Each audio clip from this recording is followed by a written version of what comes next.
ma'asyiral jamaah rahimakumullah, sebagaimana yang sama-sama kita tahu saat ini kita sudah ada di ujung-ujung bulan Sya'ban. Kemarin kita sudah melewati bulan Rajab dan sebentar lagi kita akan masuk ke dalam bulan suci Ramadan. Tidak bosan-bosannya kita berdoa kepada Allah. Semoga Allah berkahi bulan Rajab dan Sya'ban ini dan Allah sampaikan umur kita ke bulan suci Ramadan. Amin ya rabbal alamin. Allahumma barik lana fi Rajab wa Sya'bana wa ballighna Ramadan wa a'inna 'ala siyam wal qiyam. Ma'asyiral jamaah rahimakumullah, bulan Ramadan ya, adalah bulan yang mulia, bulan yang agung, bulan yang diberkahi. Nabi sallallahu alaihi wa alihi wasallam bersabda, "Atakum syahru Ramadan, atakum Ramadan syahru mubarak." Telah datang kepada kalian Ramadan, yakni syahrul mubarak, bulan yang diberkahi. Faradallahu azza wa jalla alaikum siyamahu. Di bulan itu Allah subhanahu wa ta'ala mewajibkan kalian untuk berpuasa. Wa tuftahu fihi abwabus sama. Dan di bulan itu Allah subhanahu wa ta'ala buka lebih lebar pintu-pintu langit. Kemudian wa tuqlaqu fihi abwabul jahim. Dan Allah subhanahu wa ta'ala tutup lebih rapat di bulan tersebut pintu-pintu jahannam. Wa tuqallu fihi maradatu syayatin. Dan di bulan itu setan-setan dirantai, dibelenggu. Lillahi fihi lailatul khairum min alfi syahr. Dan di bulan itu ada satu malam yang lebih baik daripada 1000 bulan, yaitu malam Lailatul Qadar. Man hurrima khairaha faqad hurrima. Siapa orang yang terhalangi nggak dapat kebaikan di bulan Ramadan tersebut, maka sungguh ia tidak mendapatkannya. Artinya orang yang nggak mendapatkan sama sekali kebaikan di bulan Ramadan, dia tidak menggunakan Ramadan itu untuk mengisinya dengan berbagai macam ibadah, dia tidak menggunakan Ramadan sebagai kesempatan untuk mengumpulkan kebaikan, maka orang tersebut sungguh-sungguh merugi. Ma'asyiral jamaah rahimakumullah, bulan Ramadan merupakan bulan yang mulia, bulan yang agung. Bahkan bulan Ramadan ini merupakan bulan yang kita harus jaga juga kemuliaannya. Jangan kita kotori dengan berbagai macam kemaksiatan. Orang yang memuliakan bulan Ramadan, maka Allah subhanahu wa ta'ala akan muliakan dia di dunia juga di akhirat. Bukan hanya orang Islam, bahkan orang kafir sekalipun, ketika ia memuliakan bulan Ramadan, maka Allah muliakan dia. Sebagaimana ada satu kisah, ada satu orang Majusi. Majusi itu penyembah api. Kalau sekarang disebutnya Zoroaster. Ya, itu umumnya kebanyakan di Persia. Mereka menyembah api. Mereka anggap api ini sebagai sumber kehidupan yang memberikan mereka kehidupan. Nah, Majusi ini tinggal di tengah-tengah kaum muslim. Ini Majusi, bukan orang Islam, bukan orang beriman. Majusi penyembah api.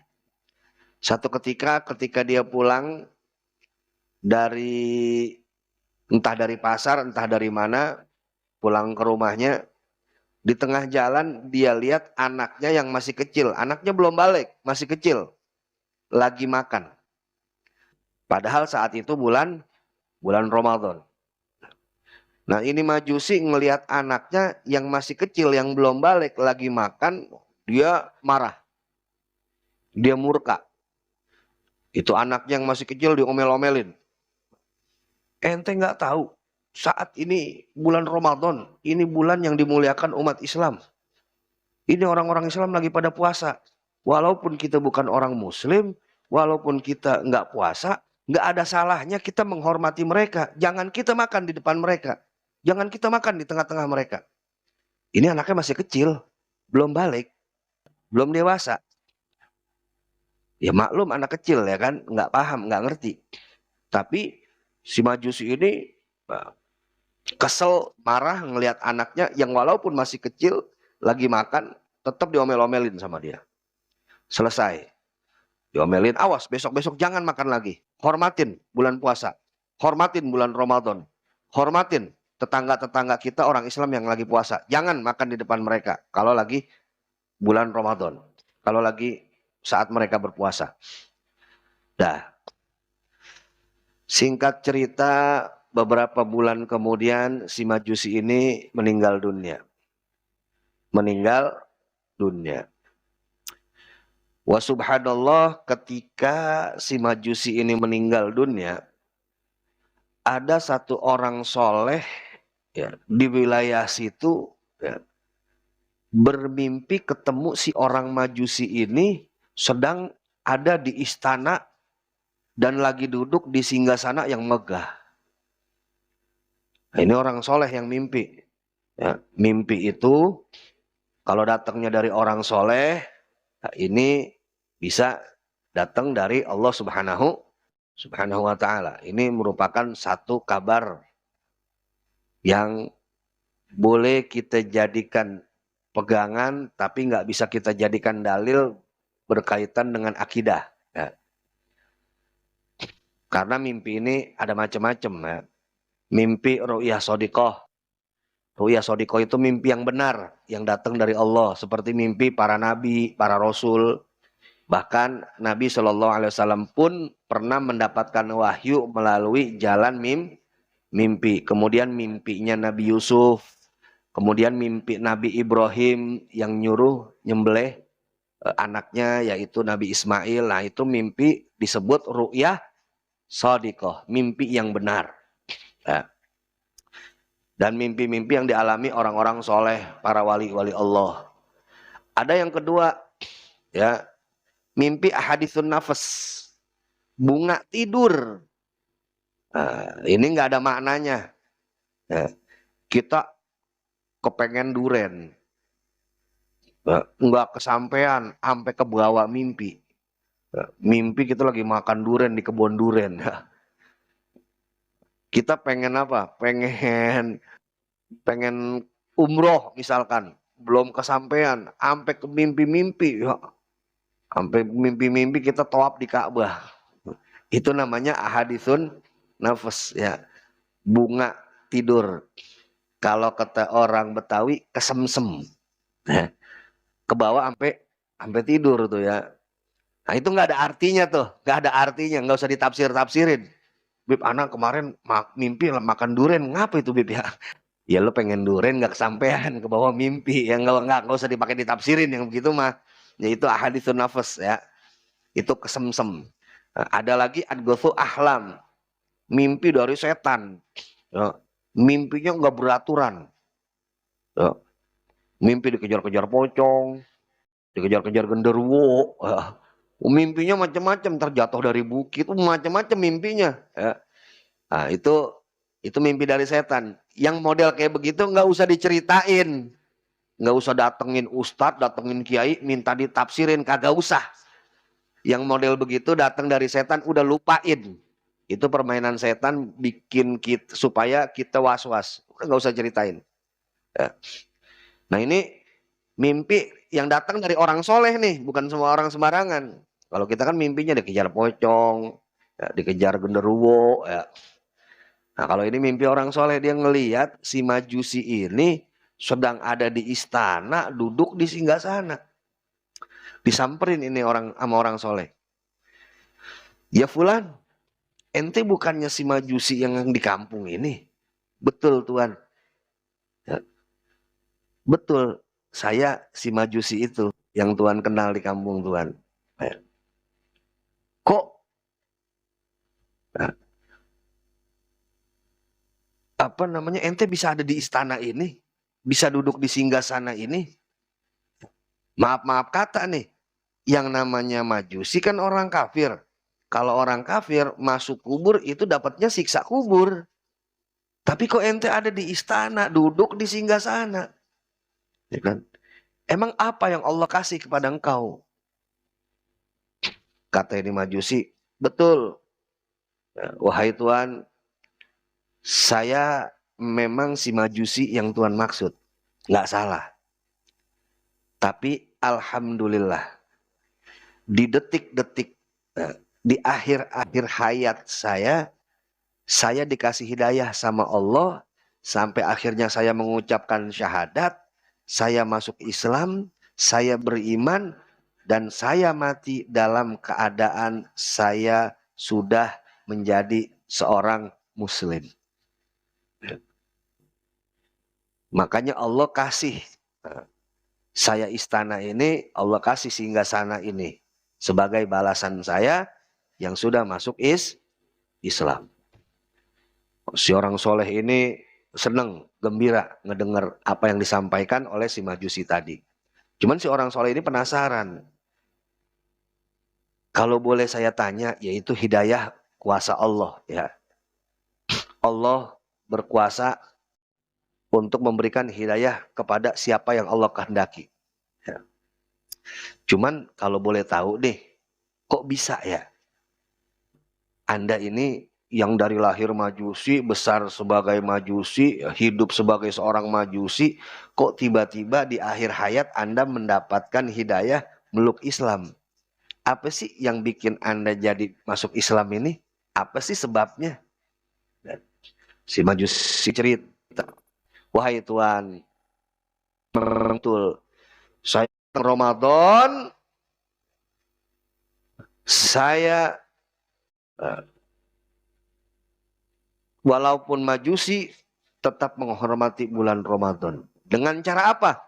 Saya tidak makan, saya tidak minum, saya tidak melakukan perbuatan-perbuatan yang bikin atau mengotori kemuliaan bulan Ramadan. Bahkan sampai satu ketika saya pulang dari pasar, saya melihat anak saya yang masih kecil makan, saya tegur dia dengan keras. Saya ajarkan dia, walaupun Majusi, tapi kita tetap hormatin ini bulan mulia. Bulan yang dimuliakan oleh umat Islam.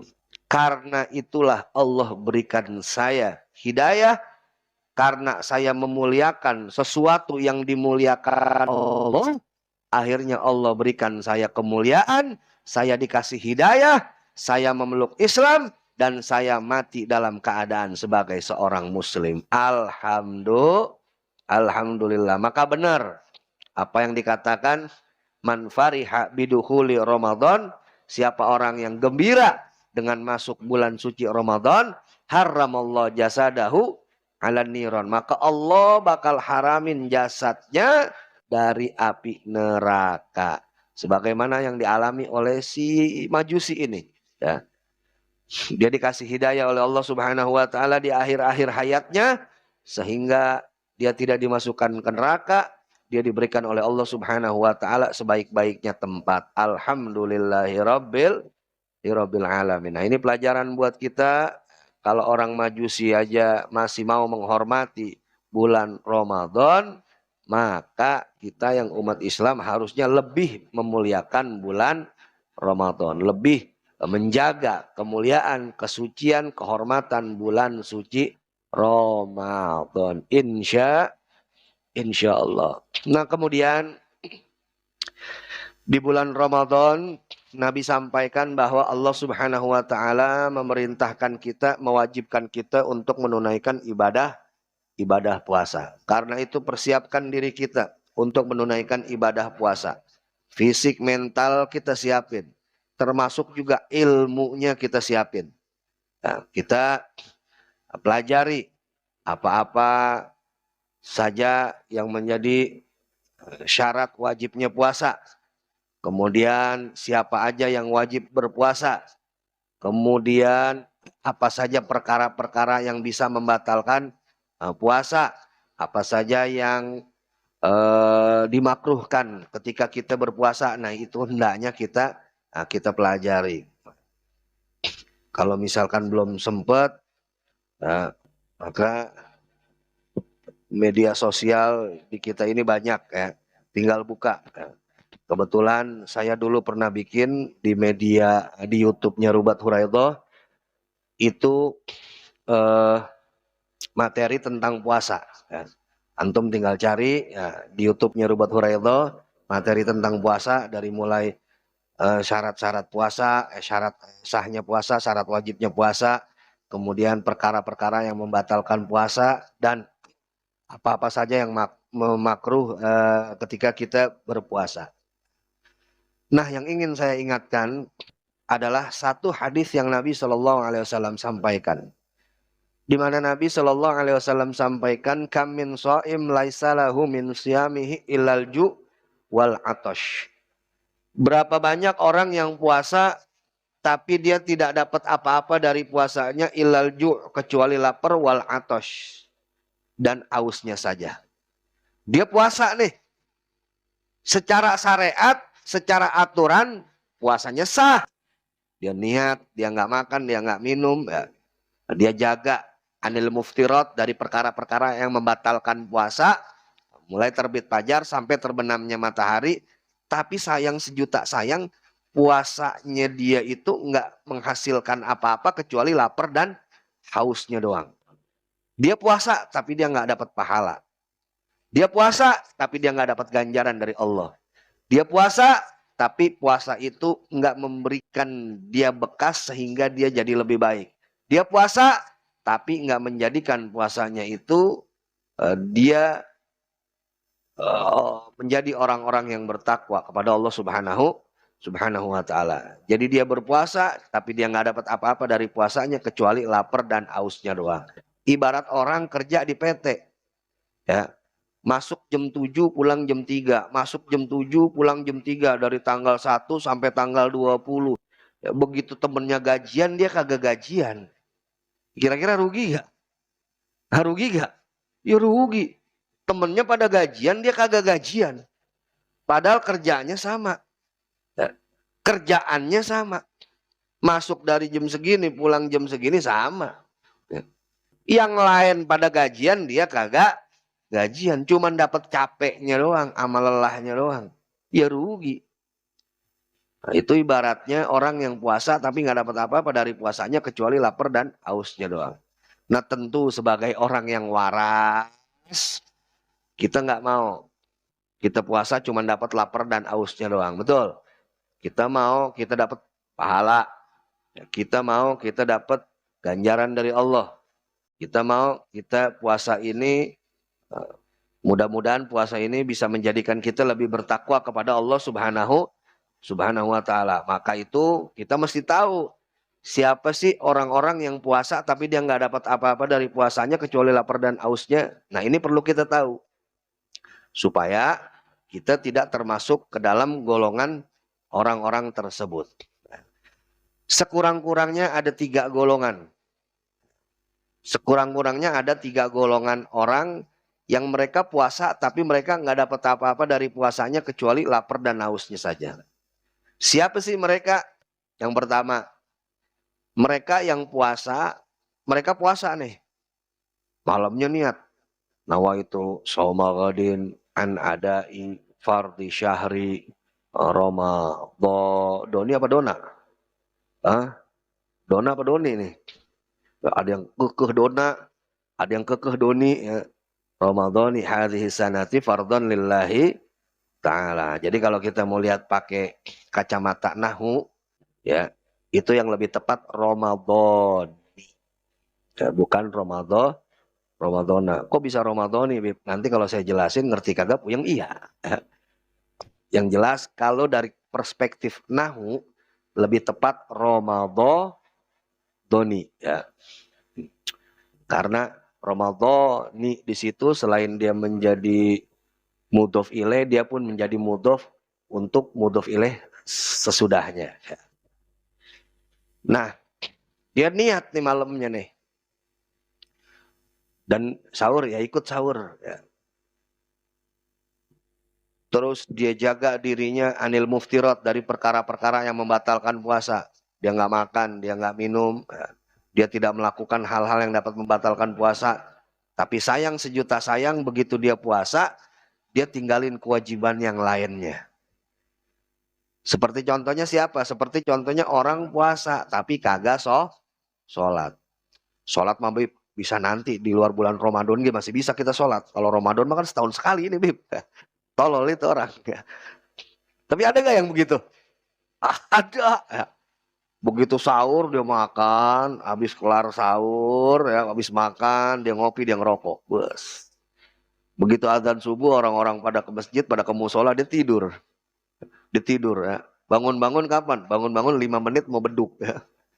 Bangun-bangun 5 menit mau beduk maghrib, begitu bangun ya, ngomong begini lagi. Lapar, capek puasa ini. Ngomong lapar lagi, ngomong aus, padahal seharian tertidur. 5 menit mau maghrib baru bangun. Subuh lewat, zuhur lewat, asar lewat, ya. Maghrib lewat, ya. Isya, Isya malu sama tetangga murin ya, ikutan terawih hari pertama ya. Karena malu sama tetangga, ikutan dah tuh Isya sama terawih ya. Jadi dia tinggalin kewajiban yang lainnya, dia tinggalin kewajiban sholatnya. Nah ini orang puasa secara syariat sah puasanya. Tapi nggak dapat apa-apa.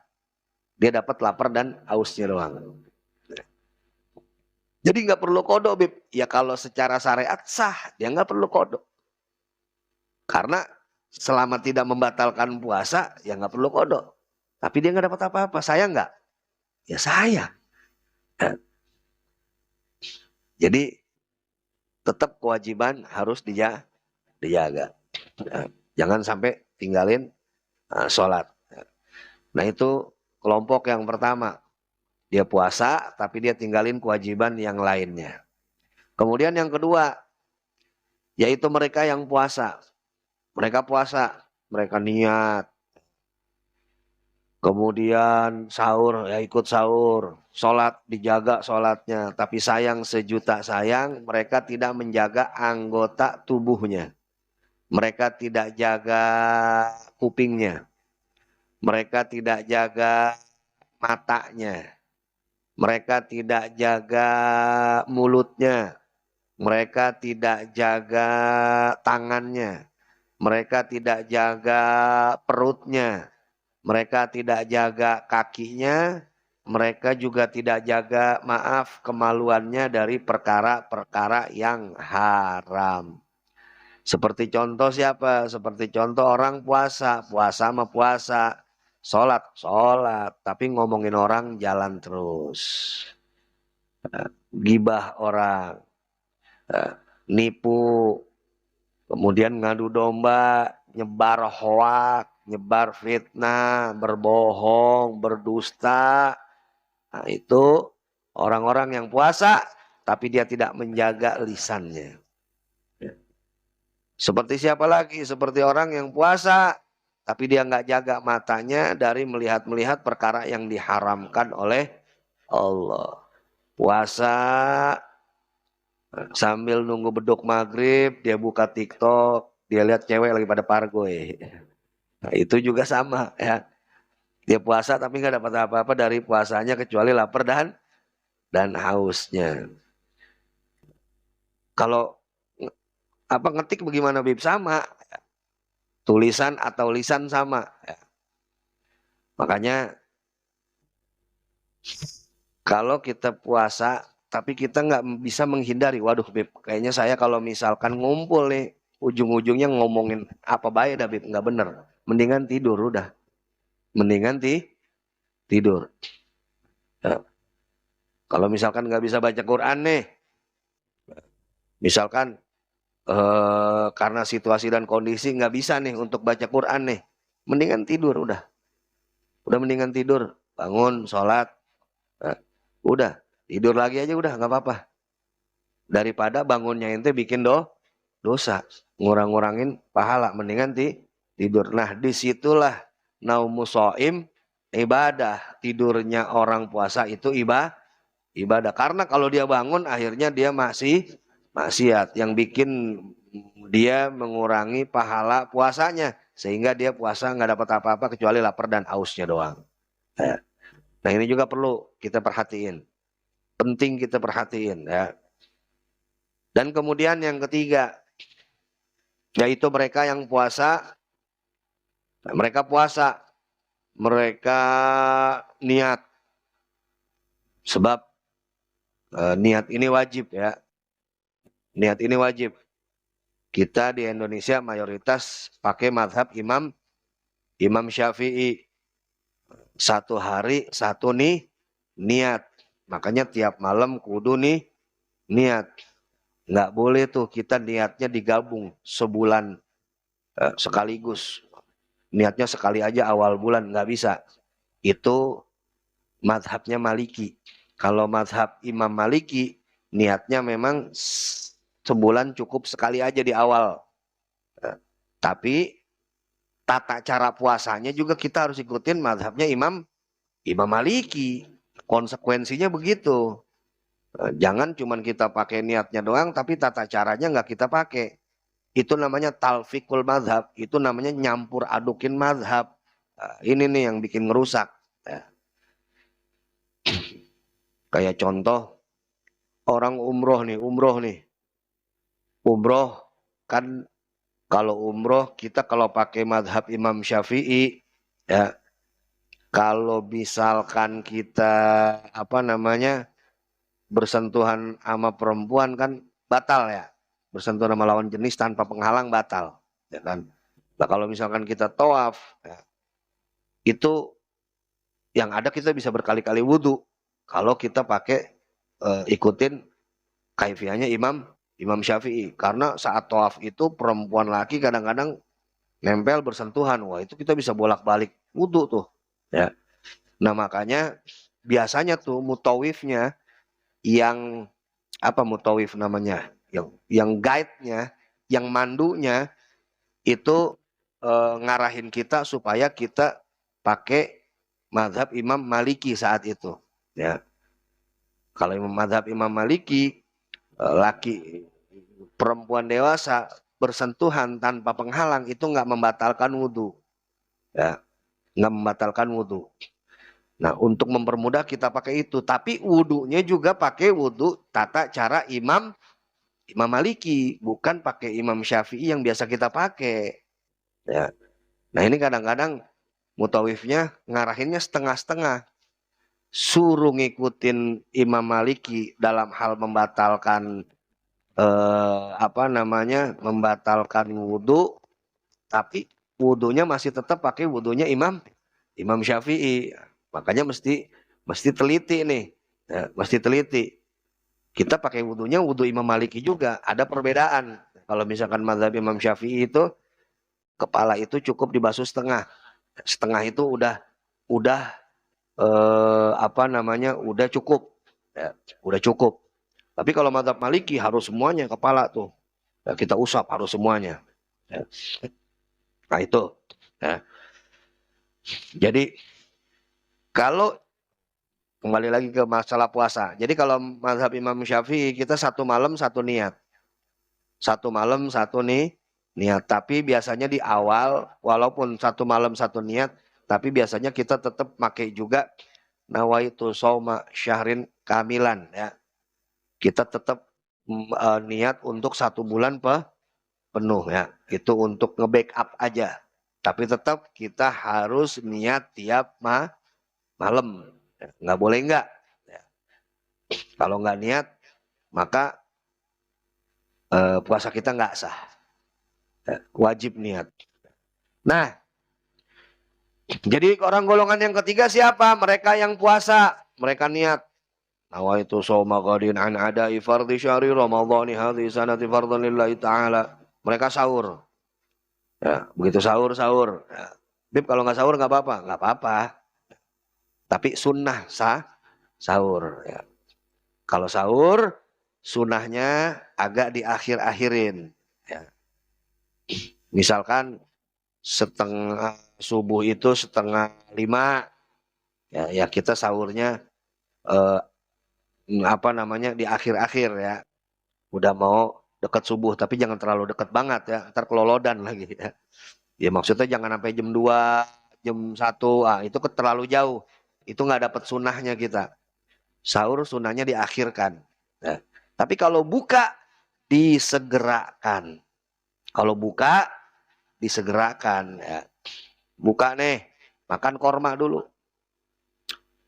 Makan korma dulu. Begitu duduk duk duk duk duk duk duk. Allahu Akbar, makan korma dulu. Kadang-kadang kita doa dulu. Allahumma lakasumtu. Makan korma dulu, batalin dulu makan korma 3 biji ya. Habis itu minum air, baru doa. Allahumma lakasumtu wabika amantu wa ala rizqi tuh atau zahabal dhamahu wabtalatil uruku wasabatal ajru insyaallah ya.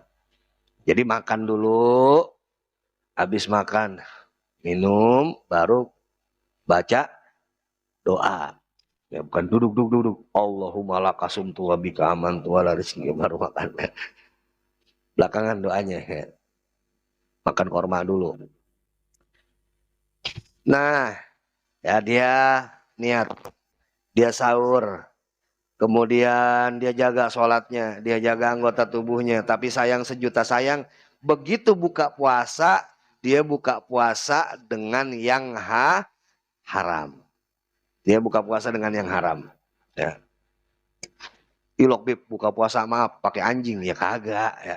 Kayaknya mah kagak ada gitu orang sini ya buka puasa pakai apa? Nanti kita bukber di mana? Di Lapo. Pakai B1, pakai B2 enggak kali ya. Tapi ingat, makanan haram bukan cuman makanannya aja. Makanan halal bisa haram karena sumbernya. Ya, kalau misalkan anjing, babi, kemudian apalagi bangke, jelas-jelas itu haram ya. Kita buka puasa pakai yang begituan ya haram, udah jelas-jelas. Tapi makanan halal bisa haram ya, karena sumbernya. Contoh, ayam. Ayam ini kan halal, ya kan? Ayam halal. Tapi ayam yang kita makan, ayam tetangga kita yang kita embat. Ya. Kebetulan tetangga kita lagi sip 1 nih. Wah pagi-pagi nih ya. Nah, kebetulan ayamnya menggoda banget ya. Udah gemuk, keker, udah. Ambil tuh ayamnya. Dipotong. Dipotong, dibersihin ya. Dibersihin, dibuangin kotorannya, dibuangin ucusnya. Ya, digoreng dah. Begitu digoreng, ya jadi ayam goreng buat buka puasa. Udah gitu tetangga kita yang punya ayam, ya, diajakin lagi. Ntar ke rumah gue buka puasa ya. Wah mantep nih. Ya udah, menunya apa? Ayam goreng. Ajakin buka. Begitu makan, enak amat ini, beli ayam di mana? Dalam hati, ayam lu tolol.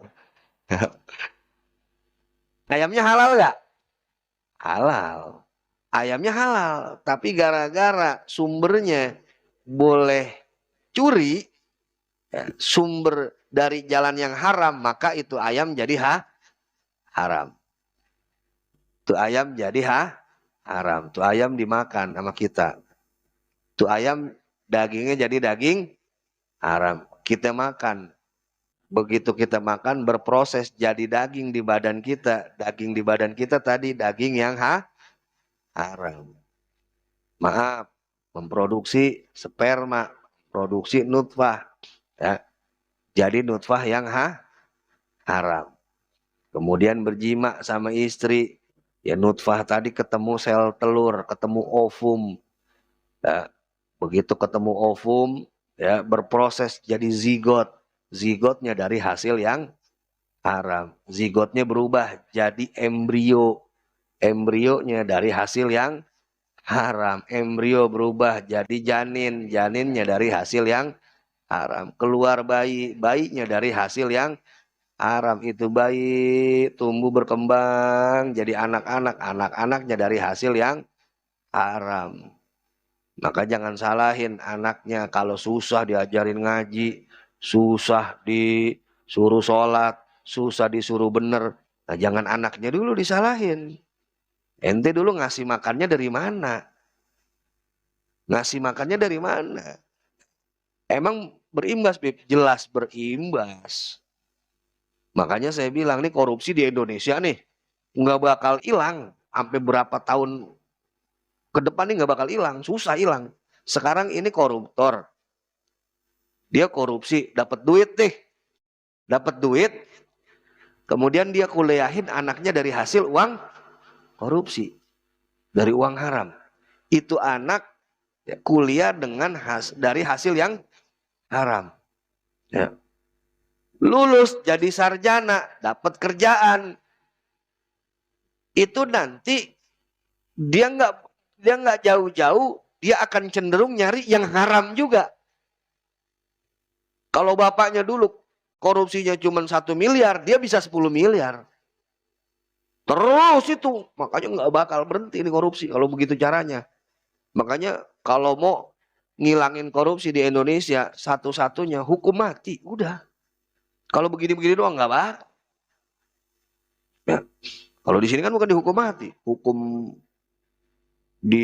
bukan di apa namanya, bukan dipotong tangan, bukan dipotong kepalanya, dipotong masa tahanan.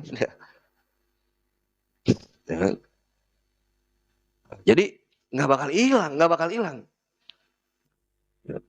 Kalau mau hilang korupsi, yang koruptor tuh ya, itu dieksekusi. Nah, eksekusinya di mana, Beb? Eksekusinya dipancung kepalanya. Oh, iya. Kok dipancung, Beb? Kan orang mencuri, Beb, biasanya potong tangan. Kalau mencuri potong tangan. Kenapa? Dalam Islam mencuri dipotong tangannya. Kenapa? Hah? Karena dia mencurinya pakai tangan, ngambilnya pakai tangan. Kalau koruptor ngambil duit miliaran pakai tangan apa pakai otak? Pakai otak. Otaknya ada di mana? Makanya kepalanya potong. Ya, makanya kepalanya potong. Siarin dah tuh di Metro TV, di CNN, di apa lagi? TV 7 ya. Para pemirsa, sebentar lagi kita akan menyaksikan eksekusi koruptor ya, terpidana korupsi 10 miliar. Maka pasang mata Anda, pasang telinga Anda.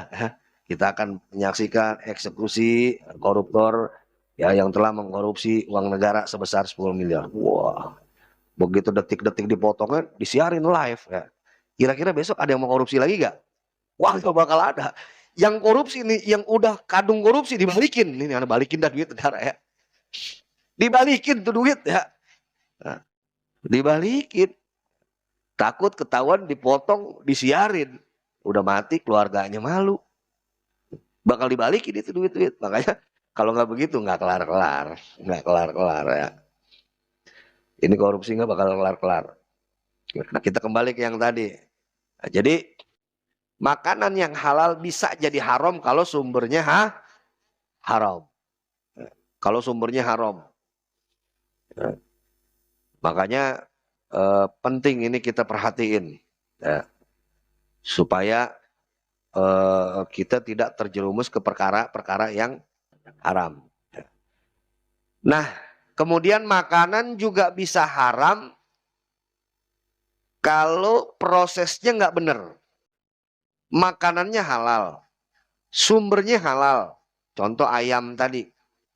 Ayam kita beli dari hasil duit gaji kita, hasil usaha kita. Ya. Duitnya duit halal nih. Kita beli dari hasil keringat kita nih, dari kerjaan yang halal, dari usaha yang halal. Ya.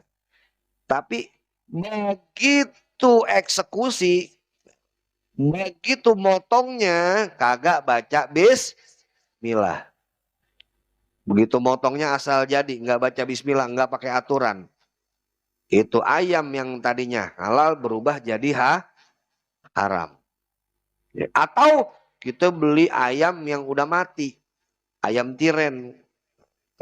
Suka ada yang jualan tuh ayam tiren tuh ya. Itu kan kadang-kadang kalau misalkan mobil ayam tuh yang dibawa tuh, yang kalau misalkan di jalanan kalau lewat bau banget tuh ya.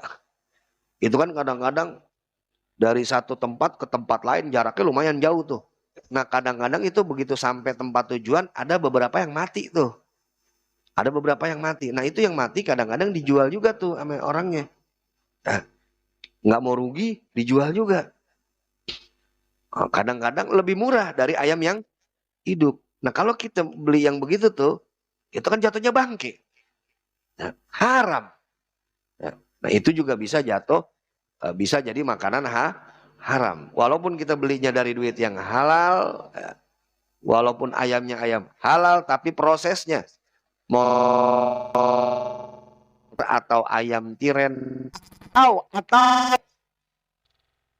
begitu lagi masak, ya, begitu lagi masaknya ada bumbu-bumbu, yang di situ mengandung barang yang haram. Contoh seperti minyak babi. Karena ada beberapa restoran yang pakai minyak babi. Ya. Konon katanya, olah wakila nih, itu minyak babi kalau dimasukin ke makanan, makanan bisa lebih gurih katanya. Ya. Apa sih namanya, angcio apa gitu tuh ya. Nah itu katanya bisa bikin makanan lebih gurih. Jadi nafsu makan orang yang makan, nah itu bisa 2 kali lipat. Motongnya udah bener nih. Ini ayam halal.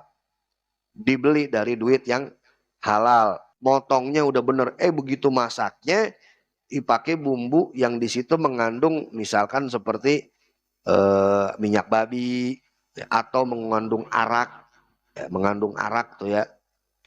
Nah itu juga jadi jatuhnya haram. Statusnya jadi status makanan haram. Itu makanan statusnya jadi makanan haram. Lah kita buka puasa dengan makanan yang seperti itu, berarti kita sedang buka puasa dengan makanan yang haram. Begitu kita buka puasa dengan makanan yang haram, maka puasa kita nggak dapat apa-apa kecuali lapar dan hausnya doang. Sayang banget. Ibarat orang balap lari nih, balap lari. Dari mulai garis start, dia udah mimpin tuh. Udah mimpin. Tinggal selangkah lagi ke garis finish, dia jadi juara nih. Tinggal selangkah lagi sampai garis finish jadi juara, dapat piala, dapat hadiah, dapat medali. Dia melakukan sesuatu yang bikin dia didiskualifikasi, dikeluarin dari pertandingan. Padahal tinggal selangkah lagi. Sayang banget itu. Capeknya dia dari mulai garis start sampai mau ke garis finish tinggal selangkah lagi. Dia bikin sesuatu yang bikin juri, bikin dia didiskualifikasi dari pertandingan. Akhirnya dia diskualifikasi, ya, dia nggak dapat hadiah, dia nggak dapat juara, dia nggak dapat medali. Capeknya dia sia-sia tuh dari awal tuh dia lari itu dari garis start. Nah, seperti itulah ibaratnya orang yang puasa udah jaga puasanya, begitu makan dari makanan yang haram. Nah, makanya jaga betul-betul tuh ya, prosesnya juga jaga tuh. Kadang-kadang kita kalau mau bukber nih, kalau mau bukber ya di restoran mana, cari tuh yang kira-kira kita yakin insya Allah deh tingkat kehalalannya lebih tinggi lah. Ya. Makanya saya pernah nih satu waktu, ini sebelum ada pemboikotan ya, sebelum ada pemboikotan nih. Ya, kalau sekarang mah udah kita boikotin tuh ya. Saya pernah makan di, taruhlah semacam KFC lah gitu ya, makan KFC, ketemu sama jamaah. Waduh, Habib makan di sini, Habib, ya kan? Karena bilang, aneh makan di sini, kenapa berani makan di sini? Kenapa? Ada label halalnya, ya kan? Ada label halalnya. Kita makan di KFC ada label halalnya nggak? Ada. Di McD ada label halalnya nggak? Di Solaria ada label halalnya nggak? Ada, ya kan?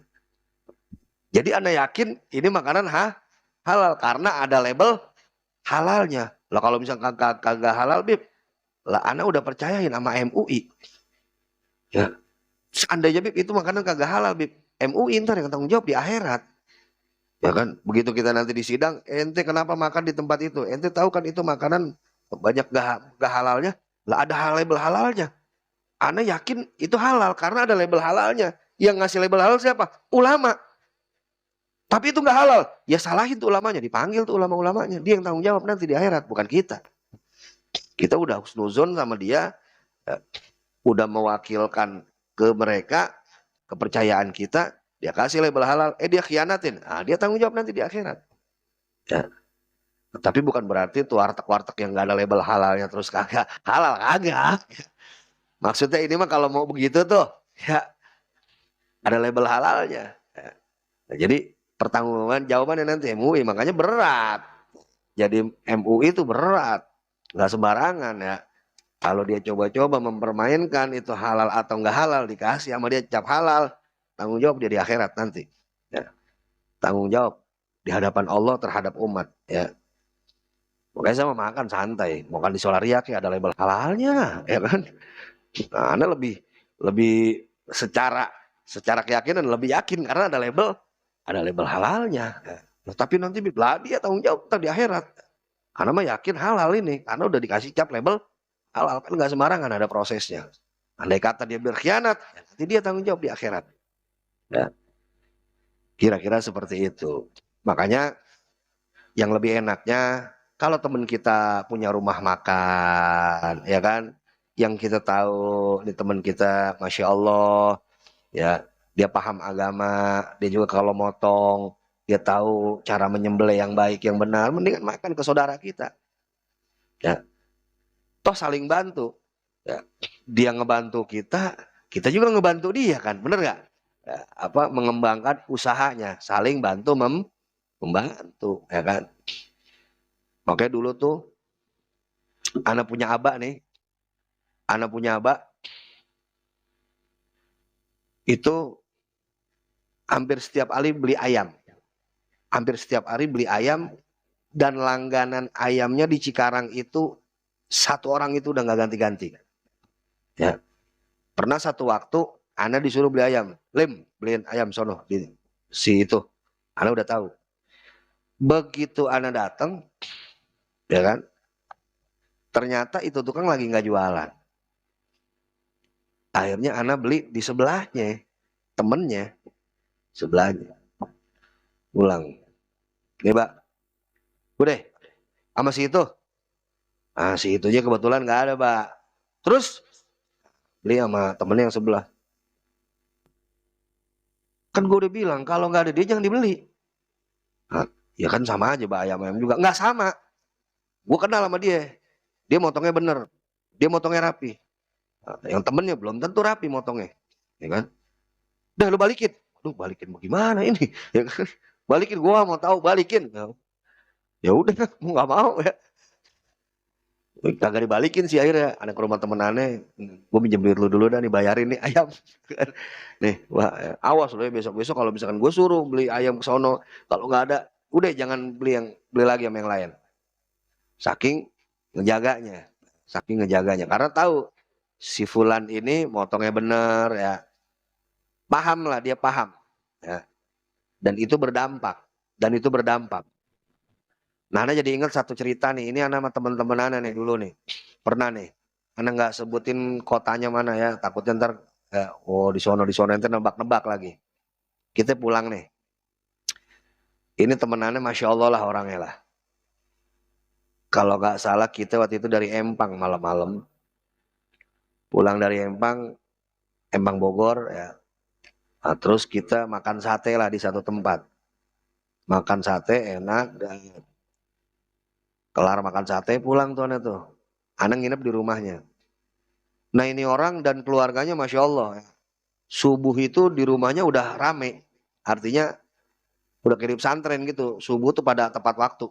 Uminya, abahnya pada tepat waktu. Nah, kalau kita kan kagak pada ya. Yang tidur mah tidur ya. Yang ke masjid mah ke masjid ya. Nah ini kalau dia subuh tuh rame udah gitu. Wah subhanallah. Saat itu aneh sama dia sampai ketiduran kebablasan. Bangun-bangun jam berapa? Setengah 8. Setengah 8. Itu kayak kita ada yang nyirep. Begitu bangun, kalap tuh dia. Wah Allah, 7:30. Langsung bangunin aneh, sholat subuh. Nah, udah. Dia bilang, aneh nggak, apa namanya, tumben nih, baru baru begini lagi nih. Ya, mungkin karena capek atau karena apa, dia bilang ya. Nah, yang lucunya nih, dia sama aneh mimpinya hampir sama. Sama-sama dikejar-kejar tikus. Sama-sama dikejar-kejar tikus. Kalau aneh mau dikejar-kejar tikus raksasa, ya. Kalau dia katanya ada tikus banyak gitu ngerubungin badannya dia. Ya, wallahu alam dah tuh ya. Apakah sate yang kita makan itu sate tikus ya? Nggak tahu dah tuh kita ya. Karena kita belinya di pinggir jalan ya. Mungkin karena kita habis pulang dari makam waliullah ya kan. Sama waliullah tuh di apa namanya dijaga meureun ya kan. Dikasih tahu tuh, lo makan tuh sembarangan sih lo ya kan. Akhirnya ya kan kena getahnya lo ya, subuh kesiangan akhirnya. Dan mimpinya begitu hampir sama sama dia. Ana mimpi dikejar-kejar. Ana mimpi mimpi apa dikejar siluman tikus ya kan. Lah, sama Lim. Aneh juga mimpi ya, dikerubungin tikus badannya katanya. Dia dia lagi jalan ngejebros gitu, ngejebros lubang itu tikus mulu katanya. Waduh, jangan-jangan udah dah, gak usah diinget-inget dah. Ya, jadi mau muntah kita mau inget-inget ya. Nah, ternyata ada efeknya, ada dampaknya. Makanan yang nggak baik itu bakal berdampak nggak baik buat tubuh kita. Ya, bisa jadi nih kita malas ibadah, bangun subuhnya susah, mau disuruh sholat berat. Bisa jadi ada makanan-makanan yang nggak bagus nih, yang masuk ke dalam badan kita, sehingga badan kita berat buat dipakai ibadah. Nah, jadi itu tiga kelompok orang yang puasa nggak dapat apa-apa dari puasanya kecuali lapar dan hausnya doang. Yaitu yang pertama, mereka yang puasa tapi meninggalkan kewajiban yang lainnya. Yang kedua, mereka puasa tapi mereka tidak menjaga anggota tubuhnya dari perkara-perkara yang haram. Yang ketiga, mereka puasa tapi mereka berbuka dengan yang haram. Baik makanan haram dari jenisnya, haram dari sumbernya, atau haram dari prosesnya. Mudah-mudahan kita bisa menghindari ketiga golongan tersebut. Sehingga kita tidak masuk ketiga golongan tersebut. Dan mudah-mudahan puasa kita bukan hanya menyebabkan lapar dan hausnya doang, tapi juga mendatangkan pahala dan kebaikan buat kita di dunia dan di akhirat. Amin ya robbal